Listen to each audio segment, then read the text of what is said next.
ये आपके जनसत्ता का आज का संपादकीय पाठ है। देखिए, संपादकीय पाठ ए आर्टिकल एडिटोरियल आपको प्रारंभिक परीक्षा, मुख्य परीक्षा में जब आप लोग आंसर राइटिंग करते हैं, निबंध लिखते हैं और इंटरव्यू हर जगह मदद पहुंचाते हैं, तो इन्हें जरूर आप लोग पढ़ा करिएगा। धन से आज तक किसी को खुशी नहीं मिली और ना ही मिलेगी। जितना अधिक व्यक्ति के पास धन होता है वह उससे अधिक चाहता। धन रिक्त स्थान को भरने के बजाय शून्यता पैदा करता है, ये बेंजामिन फ्रैंकलिन ने कहा है। इंसाफ के लिए बढ़ता इंतजार। आजकल आप देखते हैं कि हमारी न्याय व्यवस्था पर बहुत सारे सवाल भी खड़े हो रहे हैं। जो इंतजार, जो आप देखिए टाइम उसमें लगता है ना, उसी को लेकर बातें हो रही हैं। तो भारतीय संविधान न्याय को जीवन का अधिकार के तहत अंगीकार करता है। एक सुदृढ़ प्रजातांत्रिक, सामाजिक और राजनीतिक व्यवस्था कायम करने के लिए प्रस्तावना में भी नागरिकों तक न्याय सुनिश्चित करने का वादा किया गया था। लेकिन क्या यह वादा पूरा हो पा रहा है? न्यायालय में कई दशकों से लंबित मामले बताते हैं कि वस्तुतः यह किसी भी प्रकार से पूरा होता नहीं दिखाई दे रहा है। उच्चतम न्यायालय ने संविधान के अनुच्छेद 21 में कैदियों की जीवन और स्वतंत्रता के अपने मौलिक अधिकारों के अंतर्गत निष्पक्ष और त्वरित सुनवाई के अधिकार को भी शामिल किया है। बावजूद इसके न्यायालयों में लंबित मामलों की संख्या प्रतिदिन बढ़ रही है। अकेले इलाहाबाद उच्च न्यायालय में 10 लाख से अधिक मुकदमे लंबित हैं।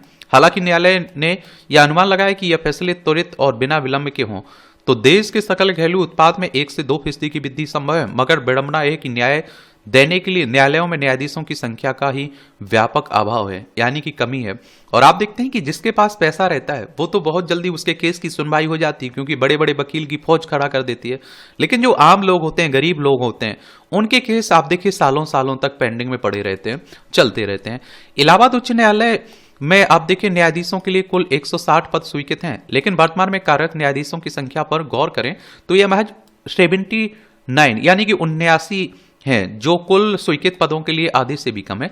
ऐसी स्थिति में सभी को न्याय का सपना कैसे साकार हो सकता है? और इसी समस्या के देखते हुए इलाहाबाद उच्च न्यायालय बार एसोसिएशन और अवध बार एसोसिएशन ने 25 फरवरी 2025 को अन्य अधिवक्ताओं से न्यायिक कार्य में विरत रहने का आह्वान किया, ताकि उच्चतम न्यायालय कॉलेजियम विधि मंत्रालय आदि का इस अहम मुद्दे की ओर ध्यान आकर्षित करें और रिक्त पदों पर न्यायिक नियुक्ति के साथ इसका समाधान हो सके।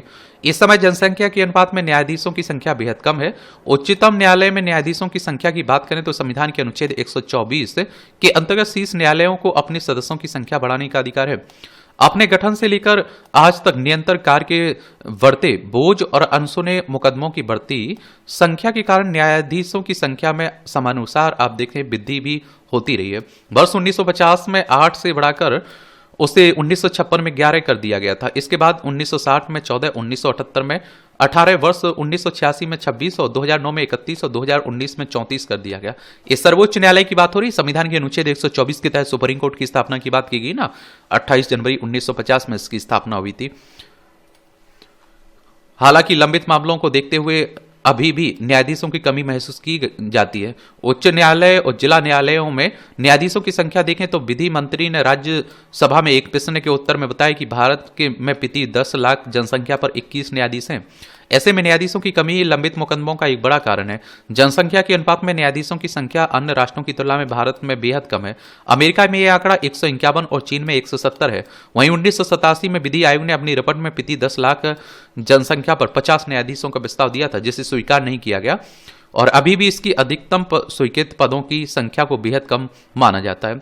अदालतों में न्यायिक अधिकारियों कर्मचारियों की कमी, जिसके कारण कई मुकदमे लंबित रहते हैं। पीड़ितों को न्याय मिलने में देरी होती है और जहां उल्लेखनीय है कि लंबित मुकदमों की समस्या निचले स्तर यानी कि अधीनस्थ न्यायालयों में सर्वाधिक है। भारत में सभी लंबित मुकदमों में से लगभग आप देखिए 87.5% मामले अधीनस्थ न्यायालयों में लंबित हैं और इसलिए अदालतों में न्यायिक अधिकारियों की कमी के कारण समस्या बुनियादी स्तर से शुरू हो जाती है और अधीनस्थ न्यायालयों में न्यायिक अधिकारियों के 5000 ये आप देखिए 388 से अधिक और उच्च न्यायालय में आप देखते हैं 530 से अधिक पद खाली हैं। और हालांकि उच्चतम न्यायालय के स्तर पर इस कमी को संज्ञान में लेते हुए विगत वर्ष वहां सभी पदों पर नियुक्ति कर दी गई है। लेकिन 5 जनवरी 2025 को न्यायमूर्ति श्री टी राव कुमार और 31 जनवरी 2025 को न्यायमूर्ति हरिकेश राय के सेवानिवृत्त होने के बाद वर्तमान में 34 न्यायाधीशों की स्वीकृति संख्या के सापेक्ष 2 पद रिक्त हैं। और इस तरह के टॉपिक पर आप लोग लिख रहे हैं तो ये समस्याओं के बारे में आप लोग बता सकते हैं, चिंताओं के बारे में। उच्च न्यायालयों में नियुक्तियों को लेकर तत्परता देखने को नहीं मिल पा रही है। यहाँ न्यायाधीशों की कुल स्वीकृत संख्या 1114 पदों में से 336 पद रिक्त हैं, जो कुल संख्या का लगभग 30% है। और 6 उच्च न्यायालयों यथा उत्तर प्रदेश, तेलंगाना, पटना, राजस्थान और उड़ीसा, दिल्ली में तो ये रिक्तियां लगभग 50% के बराबर हैं। केवल मेघालय और मणिपुर उच्च न्यायालय में कोई पद रिक्त नहीं है। जनवरी 2025 तक अधीनस्थ न्यायालयों में न्यायाधीशों की स्वीकृत संख्या 24,018 में से 5,146 पद रिक्त हैं, जो रिक्त थे। कुल न्यायाधीशों की संख्या का 21% है। जिन राज्यों में कम से कम न्यायाधीशों की स्वीकृति संख्या हो, उनमें से बिहार में सबसे अधिक 40% रिक्तियां 776, इसके बाद हरियाणा में 38%, 297 और झारखंड में 32% यानी कि 219 रिक्तियां हैं। इस समस्या को देखते हुए अभी हाल ही में प्रधान न्यायाधीश संजीव खन्ना की अध्यक्षता वाली उच्चतम न्यायालय की विशेष पीठ ने तदर्थ न्यायाधीशों की नियुक्ति यानी कि अस्थायी न्यायाधीशों की नियुक्ति की इस शर्त में सहूलियत दी कि राज्य उच्च न्यायालयों के तदर्थ न्यायाधीशों की नियुक्ति तभी की जा सकती है जब उनकी न्यायिक रिक्तियां स्वीकृत पद के 20% से अधिक हो। पीठ ने लंबित मामलों की बढ़ती संख्या पर लगाम लगाने की तत्कालिक जरूरत को ध्यान में रखते हुए यह आदेश पारित किया। संविधान के अनुच्छेद 224A में उच्च न्यायालयों के सेवानिवृत्त न्यायाधीशों को तदर्थ न्यायाधीशों के रूप में नियुक्त करने का प्रावधान है। अनुच्छेद 224 में आप देखिए राज्यों में जो उच्च न्यायालय होता है ना, हाई कोर्ट, उसी की बात की गई। पीठ ने कहा है कि एक तदर्थ न्यायाधीश आपराधिक अपीलों की सुनवाई के लिए एक खंडपीठ में मौजूदा उच्च न्यायालय के न्यायाधीशों के साथ हो सकता है। तदर्थ न्यायाधीशों की संख्या उच्च न्यायालय की स्वीकृत न्यायिक शक्ति के 10% से अधिक नहीं होनी चाहिए। जल्दी सुनवाई सामाजिक न्याय का एक घटक है। दरअसल सभी की यह चिंता होती है कि अपराधी को उचित समय के भीतर सजा दी जाए और निर्दोष को आपराधिक कार्रवाई के दुष्चक्र से मुक्त किया जाए। प्रश्न उठता है कि न्यायाधीश से न्यायिक नियुक्तियों के बगैर हम त्वरित न्याय की अवधारणा को कैसे साकार कर सकेंगे। भारतीय संविधान के अनुच्छेद 21 में स्पष्ट वर्णित है कि त्वरित न्याय जीवन और व्यक्तिगत स्वतंत्रता का मौलिक अधिकार है। आरोपी व्यक्तियों या फिर कैदियों के लिए यह एक गारंटी अधिकार है और उनकी सुनवाई तेजी से पूरी हो। लेकिन भारत में समय पर मुकदमों के समाधान होने में व्यवधान उत्पन्न करने वाले कई कारण अभी मौजूद हैं और जिसके परिणाम स्वरूप आप देखिए मुकदमे न्यायालयों में बरसों लंबित रहते हैं। कई विचाराधीन कैदी तो इंसाफ का इंतजार करते रह जाते हैं और कारावास में ही उनकी मृत्यु हो जाती है। यह नागरिकों के रूप में जीवन का अधिकार और सर्वव्यापक अवधारणा में मानव अधिकार का उल्लंघन है। विधि मंत्रालय का संवैधानिक दायित्व है कि वह न्यायाधीशों की नियुक्ति और जनसंख्या के अनुरूप इनकी संख्या में वृद्धि कर विलंबित न्याय को नियत समय सीमा के भीतर सुनवाई का त्वरित न्याय सुनिश्चित करे। क्या करे? सुनिश्चित करे। यह आर्टिकल किसके द्वारा लिखा गया है? ये लिखा गया है आप देखिए निशांत यादव के द्वारा। संवेदनाओं का विस्तार। ऐसा कहा जाता है कि मतलबीपन या फिर स्वार्थपूर्ण विचार से अपने मानसिक संतोष को ना तो कभी समझा जा सकता है और ना ही इसका अनुभव किया जा सकता है। मानसिक सुकून के लिए त्याग और उदारता का मार्ग ही श्रेष्ठ बताया गया है। अगर मन में करुणा होती है और हमारी आदत या संस्कार में भी उदारता सहज ही शामिल हो जाती है तो उसके बाद बिताया जाने वाला हर पल परिपक्व होता जाता है। आज का समय तकनीक और सुविधाओं से लैस युग है। हम में से किसी को यह सच नहीं पता है कि कल हमारे साथ क्या होगा, मगर सामाजिक होने के उदार भाव में शायद ऐसा असुरक्षा हावी नहीं रहती है। उनके मन में कहीं ना कहीं समाहित है इसका समुचित उत्तर यह है कि जो भी होगा, जैसा भी होगा, उसमें शायद स्वीकार का भाव होगा। सामाजिक संबंध का ताना बाना हर तरह की परिस्थिति में मानसिक मजबूती देगा और इसलिए उदार मन लोग अपनी सकारात्मक विचारधारा के माध्यम से आगे होने वाली घटनाओं को एक सकारात्मक परिभाषा तक ले जाते हैं। इस संदर्भ में एक सुंदर प्रसंग है। गौतम बुद्ध अपने शिष्य आनंद की मानसिक परिपक्वता को परखने के लिए पूछते हैं कि मान लो अगर कोई अपशब्द कहने लगे तो क्या विचलित हो जाओगे? आनंद उत्तर देते हैं कि नहीं तथागत, कदापि नहीं। मैं तो कुदरत का आभार व्यक्त करूंगा कि वह मुझे शारीरिक कष्ट नहीं दे रहा है। इस प्रकार से बुद्ध को बहुत सुकून मिला। उन्होंने आनंद की इस परिपक्व सोच की सराहना की। आनंद और बुद्ध के इस संवाद में जीवन के सूत्र छिपे हैं। माफ कर देने की उदारता, सबको मनुष्य समझकर उसकी गलती पर उत्तेजित न होने की विशालता, समाज में सामंजस्यपूर्ण जीवन जीने की कुशलता आदि है। अगर हम बचपन से अपने जीवन को देखें तो अपना जीवन भी औरों से कहीं ऐसे ही सहज उदारता की तलाश में ही लगा होता है। सहज ममता हमको माता पिता से मिल जाए, सहज सुख हमें हमारे दोस्त और सहपाठी अनुरत देते रहें, सहज ज्ञान जो हमारे शिक्षक हमें बगैर पक्षपात के प्रदान करते रहें, सहज धन आगमन जो कि मेहनत करते मिल जाए। अगर हम सब प्राप्त करने के लिए साथ देने को भी तैयार रहते हैं तो जीवन सतरंगी हो जाता है। बादल और वृक्ष से हमको सीखना चाहिए कि केवल जल लेकर वृक्ष अपनी सारी संपदा को वापस लौटा देता है। वृक्ष के फल फूल ही नहीं, पत्ते, छाल और ढाल जड़ तक उपयोग में ले ली जाती है। उनकी घनी छांव के तो क्या ही कहने, कितने राहगीर, कितने पशु पंछी उसकी निश्चल छांव से अपना जीवन सुख पाते रहते हैं। और आप देखेंगे कि इसमें महान दार्शनिक अरस्तु कहते हैं कि एक वस्तु, व्यक्ति या फिर परिस्थिति एक व्यक्ति को जरूरत से अधिक सुख दे देती है, लेकिन वह जरा सा किसी और को दिया जाए तो उसकी जान बच जाती है। एक बार एक सुल्तान के स्नान के लिए रेगिस्तान में ऊंटों के जरिए हजारों लीटर पानी ले जाया जा रहा था। रेगिस्तान में प्यास से भटक रहे यात्रियों के समूह को सुल्तान के सेवक ने दया करके कुछ जल दिया तो सूखे कंठ से कराहते यात्री अपना जीवन बचा पाए। वे सुल्तान के लिए शुक्रिया के गीत गाने लगे, लेकिन सुल्तान को इससे कोई महान बात नजर नहीं आई। आखिरकार उसके पास बहुत सारा अतिरिक्त जल था, जरा सा दे भी दिया तो कौन सी बात हुई। लेकिन यह तरसते हुए प्यासे लोग जानते थे कि एक बूंद का जल का असली महत्व क्या है। हमारे जीवन में चीजों का महत्व सारा उपभोग और विलासिता कुछ समय के लिए ही होती है, क्योंकि एक सीमा तक ही हम स्वाद, शौक या फिर आनंद या रौनक में खुश रह पाते हैं। इसके बाद उसका इतना महत्व नहीं रह जाता। मगर आकिंचन और निर्धन के लिए उसमें से जरा सा भी पर्याप्त होना, और हमको यह बात याद रखनी चाहिए, सुखी और स्वादपूर्ण जीवन की लालसा कभी खत्म नहीं होती है। इसलिए यही हमारी अनैतिक इच्छा को भी पैदा करती है। नतीजन भारी अफसोस और कुंठा हमारे जीवन का अंग बन जाती है।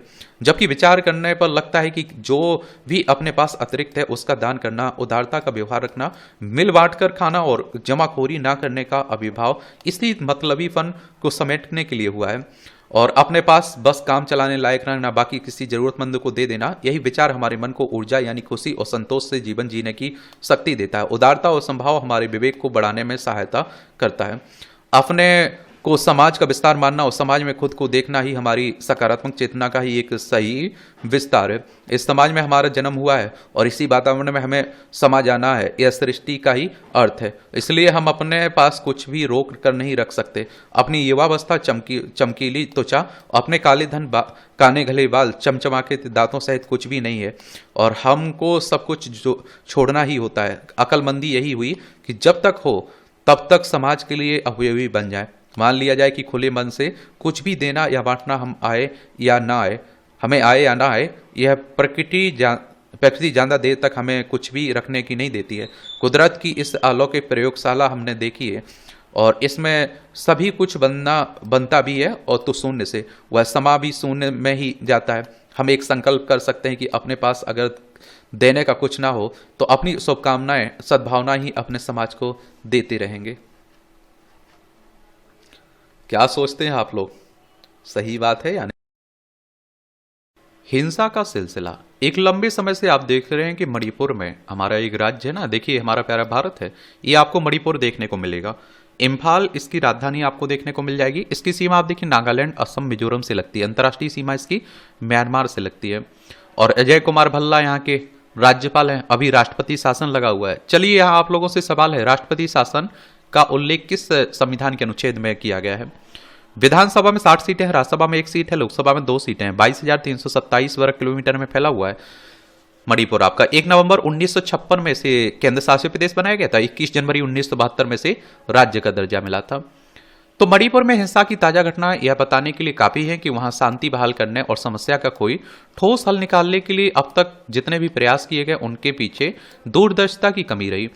हैरानी की बात यह है कि राज्य में हिंसा की शुरुआत के बाद मई में अब 2 वर्ष हो जाएंगे। इसके कारण आमतौर पर स्पष्ट रहे हैं, यह टकराव मैती समुदाय को जनजातीय दर्जा देने के मसले से पैदा हुआ।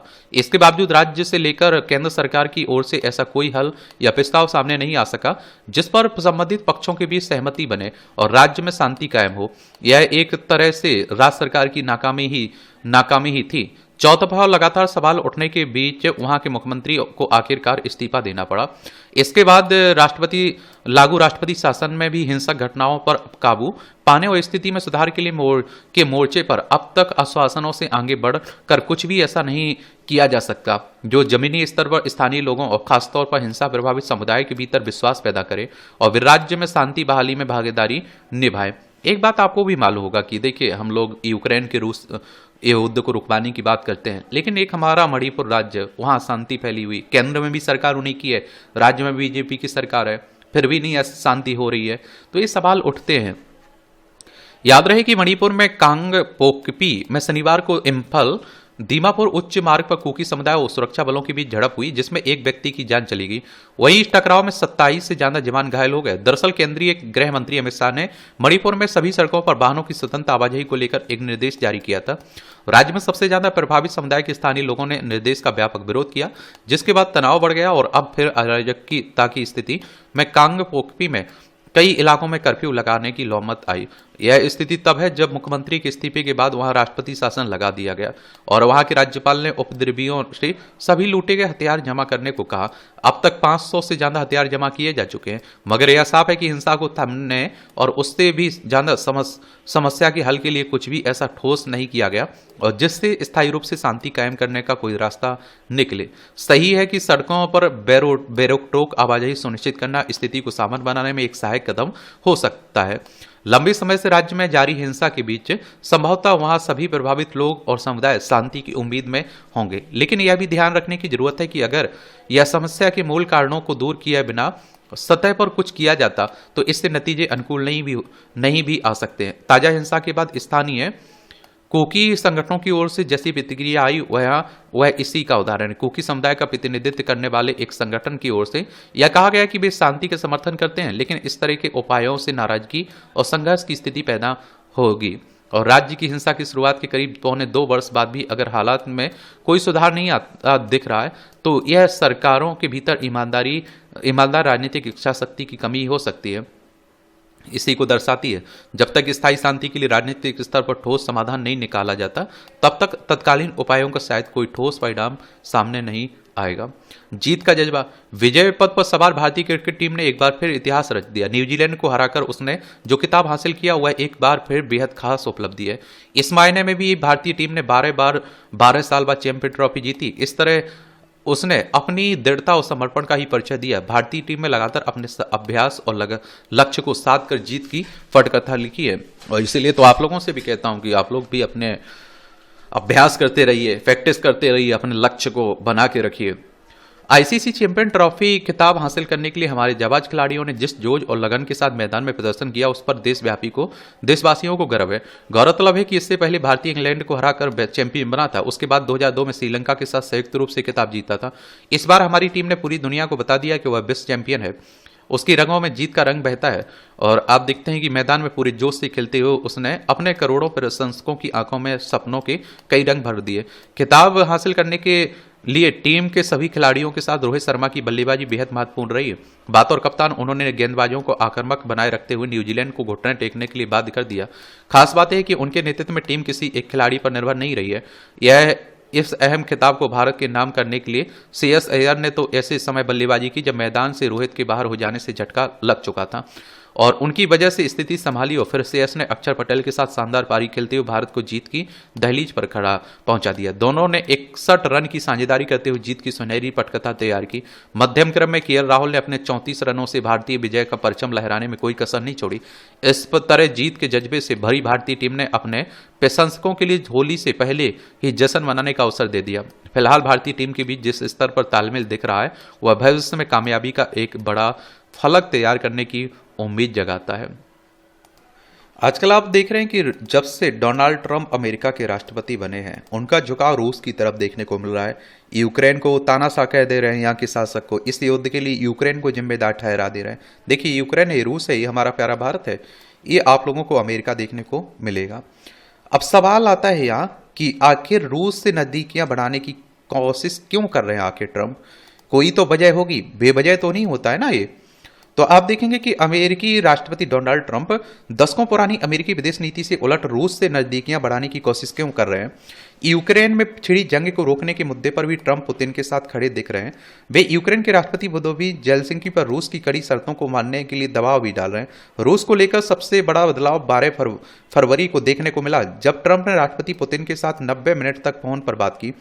इसके बाद उन्होंने यूक्रेन के राष्ट्रपति जेलेंस्की पर शांति समझौते पर सहमति होने के लिए दबाव डाला। हालांकि अमेरिका की ओर से यूक्रेन को सुरक्षा के मामले में गारंटी देने से परहेज किया गया और रूस को चीन से दूर करने की रणनीति तो नहीं है ये। ये भी सवाल हो रहा है, क्योंकि रूस का झुकाव चाइना की तरफ जा रहा है।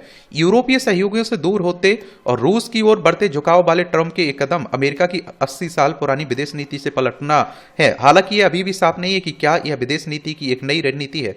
25 फरवरी को अमेरिकी विदेश मंत्री मार्को रूबियो ने कहा कि राष्ट्रपति डोनाल्ड ट्रंप उनका प्रशासन रूस व चीन के बीच संबंधों को कमजोर करना चाहते हैं। उन्होंने कहा, मुझे लगता है कि रूसी लोग हमेशा के लिए चीन का जूनियर पार्टनर नहीं बनना चाहेंगे। ऐसे में तो चीन ही कहेगा वो उन्हें करना पड़ेगा। मुझे नहीं लगता है कि रूस के लिए यह ठीक है। यह अमेरिका, यूरोप और दुनिया के लिए भी कोई अच्छी बात नहीं है। रूबियो ने कहा कि यह अमेरिका के लिए खतरनाक होगा, क्योंकि आप ऐसे दो परमाणु महाशक्तियों के बारे में बात कर रहे हैं जो अमेरिका के लिए फिलहाल एकजुट हैं। और रूबियो ने यह भी कहा कि बेल्ट एंड रोड इनिशिएटिव नाम से चीन जो वैश्विक व्यापार नेटवर्क बना रहा है, अमेरिका उसे चुनौती देगा। चीन ने भी दी प्रतिक्रिया तीखी। चीन के विदेश मंत्रालय के प्रवक्ता लिन जियान ने कहा कि चीन और रूस के बीच दरार डालने की अमेरिका की कोशिश कभी सफल नहीं होगी और चीन और रूस के पास विकास की दीर्घकालिक रणनीति है। जिस रणनीति की बात रूबियो कर रहे हैं उसे सोवियत संघ के जमाने में पूर्व अमेरिकी राष्ट्रपति रिचर्ड निक्सन अपना चुके हैं। उनकी कोशिश भी चीन और यूएसएसआर को अलग करने की थी।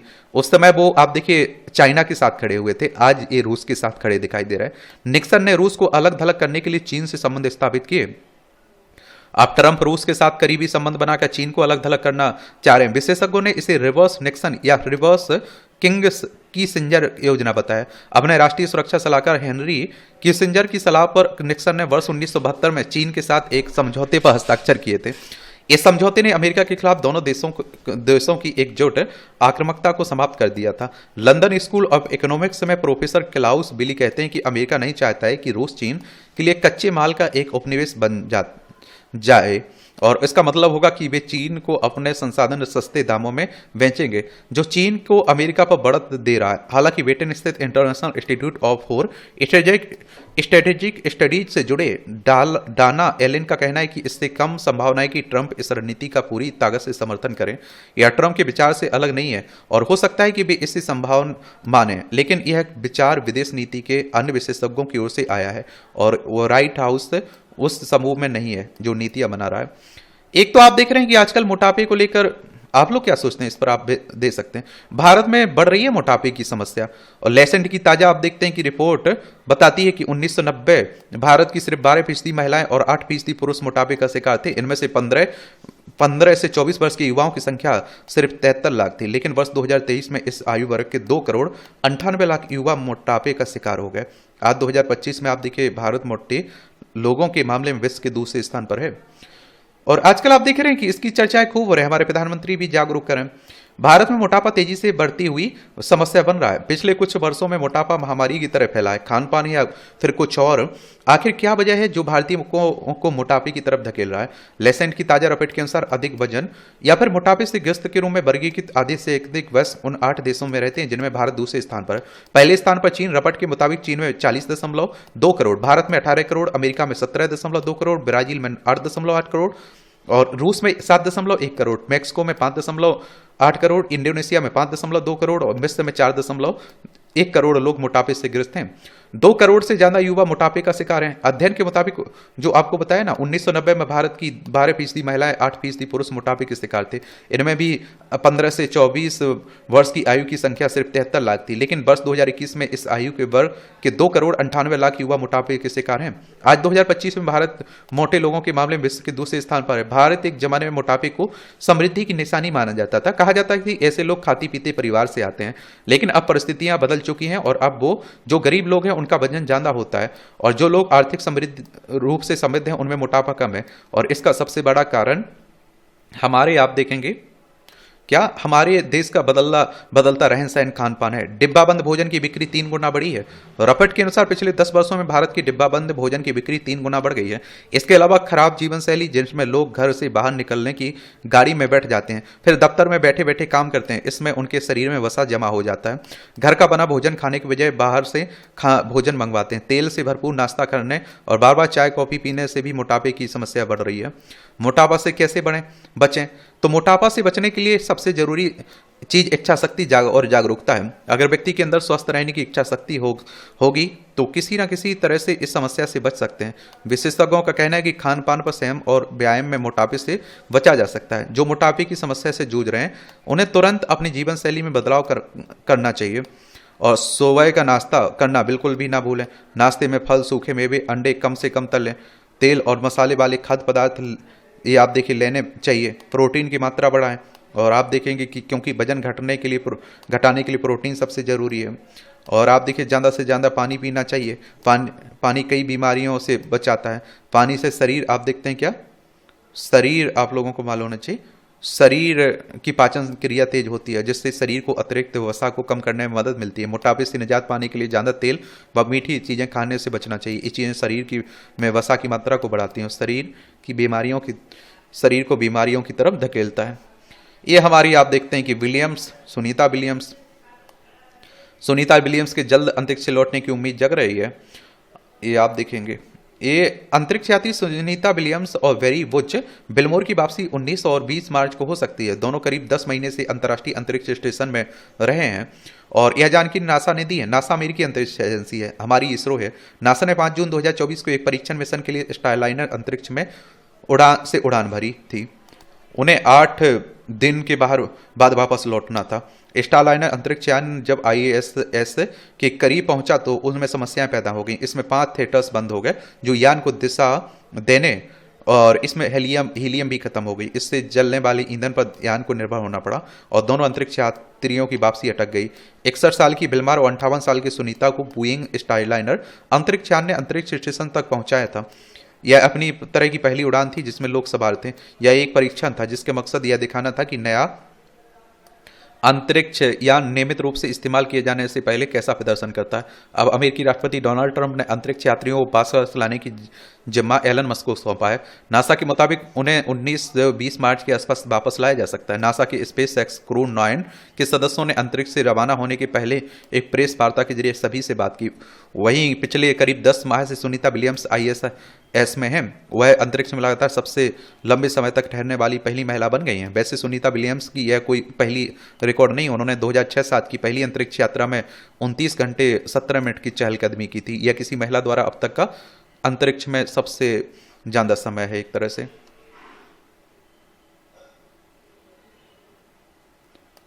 आप लोग क्या सोचते हैं? ये नेपाल के राजतंत्र बनने की बातें हो रही हैं, सवाल उठे और है ना यहाँ। और ये हमारा पड़ोसी है, ये आप देख रहे हैं नेपाल, उत्तराखंड, उत्तर प्रदेश, बिहार, सिक्किम, पश्चिम बंगाल, 5 राज्यों की सीमा लगती है हमारी इससे। तो नेपाल इन दिनों कई तरह की सियासी हलचलों से गुजर रहा है। पिछले कुछ दिनों में ऐसी कई रैलियां हुई जिनमें राजशाही व्यवस्था की मांग की जा रही। हाल ही में काठमांडू में राष्ट्रीय प्रजातांत्रिक पार्टी RPP ने 22 रैली का आयोजन किया जिसमें बड़ी संख्या में लोग नेपाल के राष्ट्रध्वज के साथ जुटे। RPP का पूर्व राजा ज्ञानेंद्र समर्थन हासिल है। मांग क्यों कर रहे हैं आखिर?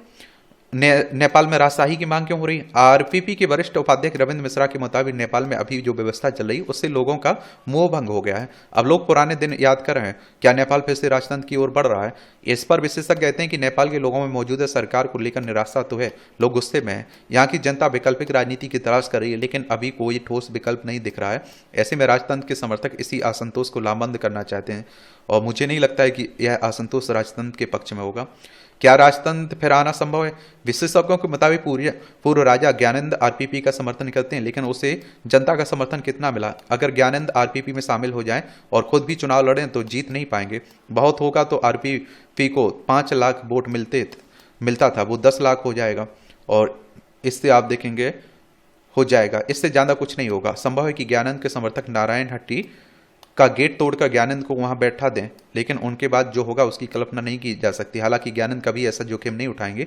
RPP के नेपाल में कुल 14 सांसद हैं, इनमें से 7 निर्वाचन प्रक्रिया से चुने गए और 7 समानुपातिक प्रक्रिया से हैं। और नेपाल की संसद प्रतिनिधि सभा में कुल 275 सांसद हैं, इनमें से 165 निर्वाचित प्रक्रिया से चुने जाते हैं, 110 समानुपातिक प्रक्रिया से।